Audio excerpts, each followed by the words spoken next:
I absolutely love germinating seedlings indoors.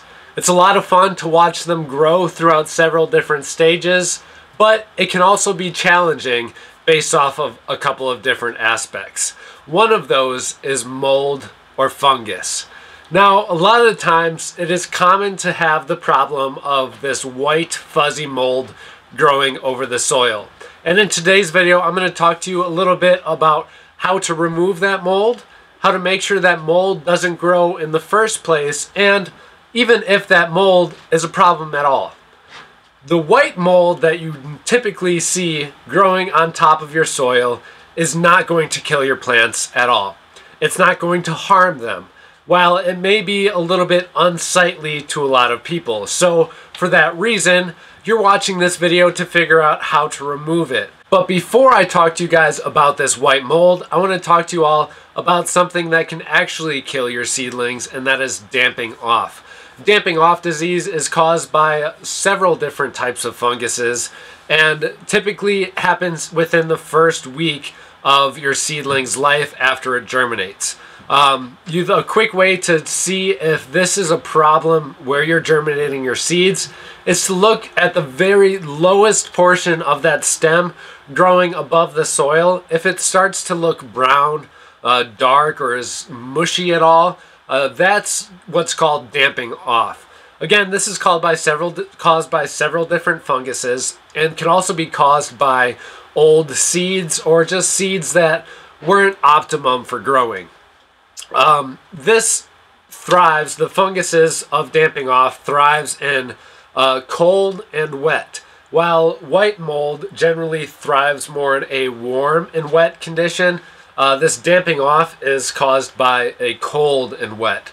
So if this is continuously a problem when you guys are germinating your seeds, they grow up a little bit and then they start to rot within that first segment of stem off the soil, then you want to look into raising the temperature of your soil or wherever you're growing your seedlings, and then you want to look at lowering the level of moisture where you're growing those seedlings too. Now, be careful that you don't lower it too much, because too dry of a condition can also harm and kill our seedlings too. So just like anything in gardening, there is a fine balance between something that's going to be doing your plants good versus something that's going to be harming them. So make sure that it is not too dry, but you can definitely hold off on the watering a little bit compared to what you have been doing if you see damping off happening consistently with your seedlings. So now back onto this white fungus. You can see this stuff just growing right up on top of the soil. This is what it looks like. It'll pretty much just carpet the surface in various different densities. It might be really dense or might be just a little spot here or there. But basically, you guys can reduce the growth of this stuff by reducing the moisture as well and adding in a little bit of ventilation if you can. So I've got this little fan right here that I typically have running down on my seedlings just to give them a little bit of airflow and ventilation. This is going to help reduce that fungus's growth. You also want to make sure to prevent growth of this type of fungus or mold that you're not too hot. So now we're kind of on the opposite side of the spectrum with this white mold. Make sure your seedlings are not too hot. If you can shoot for like 70 degrees, almost like your average indoor house temperature, that's going to be great. It's a really good medium in between where you're not too cold and wet and promoting that damping off disease, and you're not too hot and wet and promoting this white fungus. A couple of things you can do to get rid of the fungus if it's already grown and it's too late to put in ventilation and reduce your watering at this point. The mold is already growing. You can scrape it off with a knife off of that top surface, and then there's this cool little miracle thing called cinnamon. If we just sprinkle ground cinnamon right on top of that soil, that's got some antifungal properties that is going to help kill that mold along with your ventilation and reduction in watering. And it's also going to prevent mold from growing back in the future. So I'll show you guys exactly how to sprinkle that up on top of your medium for your seedlings. Here we've got a lot of mold over here, so I'm just going to sprinkle it real lightly across the surface, making sure that a ton of it isn't on top of our actual seedlings. We want to try to avoid that if possible. And that's all there is to it. So obviously it's pretty easy to sprinkle some cinnamon on top of our soil, but I want to leave you guys with a couple of other tips before I go today on things that you should possibly avoid if you have a lot of problems with this mold and you really don't want it in your house. I could really care less because I know it doesn't damage my plants. I'm more worried about the damping off. But some things you can avoid or do is sterilizing your seed trays. If you just take a mixture of like 1 part bleach and 20 parts water, mix that together and then spray off your seed trays. If you're using plastic trays to sterilize it, obviously let them sit for a while and then wash them off again before you put in your soil. You can also sterilize your soil if you want to do that. I really don't like to do that because I think it's important to have somewhat of a living soil when growing this stuff. I don't want to sterilize it completely.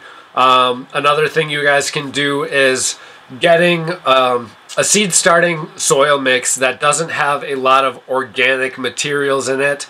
So they do have seed starting mix you can purchase that does have reduced amounts of things like if there's any bit of mulch or peat moss or some thicker organic material besides plain soil that's in there. The seed starting mixes are usually really good at that. So a good place to start is sterilizing your trays and getting seed starting mix if at all possible for you and your situation. Another thing you can do, I use peat moss seed starting trays because I just love the ease of breaking them off and putting them right into the garden without having to pop them out of the tray. I think it also adds a little bit of fertilizer in terms of compost later on in the garden for that seedling to help develop a little bit. So that's why I use peat moss trays, but it has been advised, some people really try not to use those because, again, it's some of that organic material that might not be sterilized that might be apt to grow a little bit more of that white mold than if you were using sterilized seed starting trays that were made out of plastic. Something else you guys can do if you have a ton of this white mold growing and you've tried everything, you've reduced your watering, you have added ventilation, you've scraped it off, and you've also sprinkled cinnamon on there, and it seems like you have no other choice, it's going to be living there and you really want to get rid of it, you can repot your seedlings into the next size larger if you want to get a couple inch size pot, and put in your seedling there, take off the top layer of soil and add in new soil while making sure that you don't disturb all of the roots of your seedling.